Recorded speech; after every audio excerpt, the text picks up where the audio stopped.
What happens if your employer starts acting weird because you're pregnant?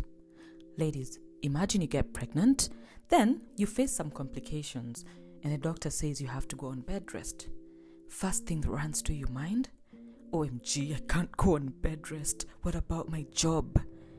And yeah, this is a valid concern, because pregnancy can actually put your job at risk, as much as the law says that shouldn't be the case.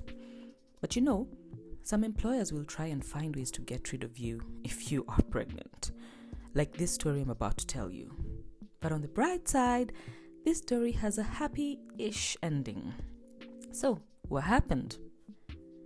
Wambui had been working for this company for 5 years, that's 2016 to 2021, when the doctor said, yo, you need to go on bed rest because your pregnancy has some complications. So Wambui requests her boss for 28 days medical leave. But then, 2 days later, the company is like, actually, we're placing you on indefinite unpaid leave because of COVID restructuring. Yeah, this was happening back in 2021. Then, 4 days after that, they remove her from the company WhatsApp group and block her work email. Yeah, I know what you're thinking. Ati, phew, at least that's one less WhatsApp group I have to deal with. But actually, when your employer removes you from a WhatsApp group, that's not a good sign. So now, Wambui goes to court and says that this amounts to constructive dismissal. So in other words, you're being fired without being told you're being fired. You know that methali that says, akufukuzae hakuambii toka? Yeah, that's what this means. What did the court say? So here's the thing. I'm thinking this company probably thought it was a waste of time treating their pregnant employee with basic human decency and actually following the law. So, kiliwaramba.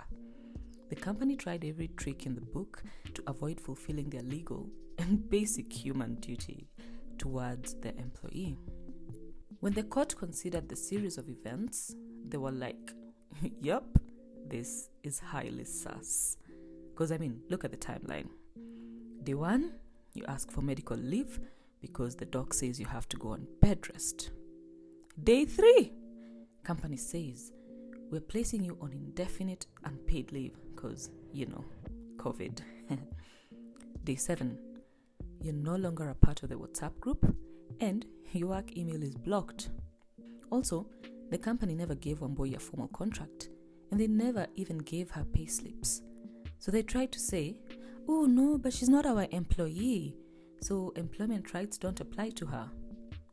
Well, this didn't work because the company had been consistently paying her a salary for 5 years, and the court said that this proves a continuous employment relationship.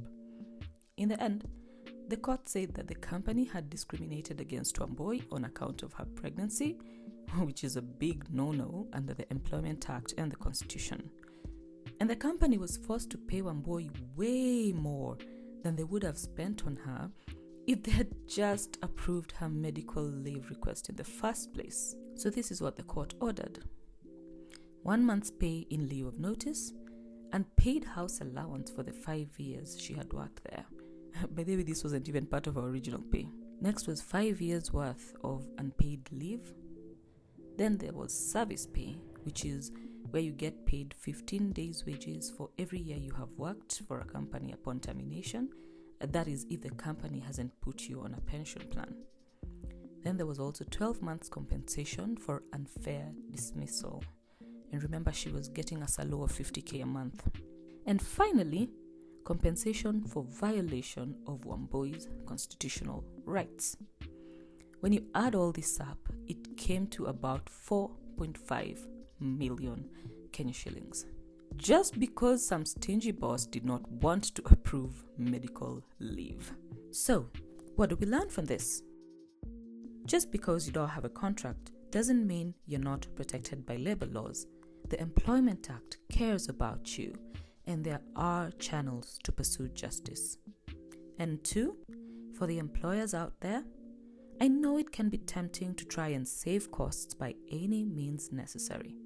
But Before you do anything drastic, just make sure you're not violating the rights of your employees. And not just because the law says so, but also because it's the right thing to do. Anywho, what else do you think we can take away from this story? Let me know in the comments. Until the next doodle, stay curious.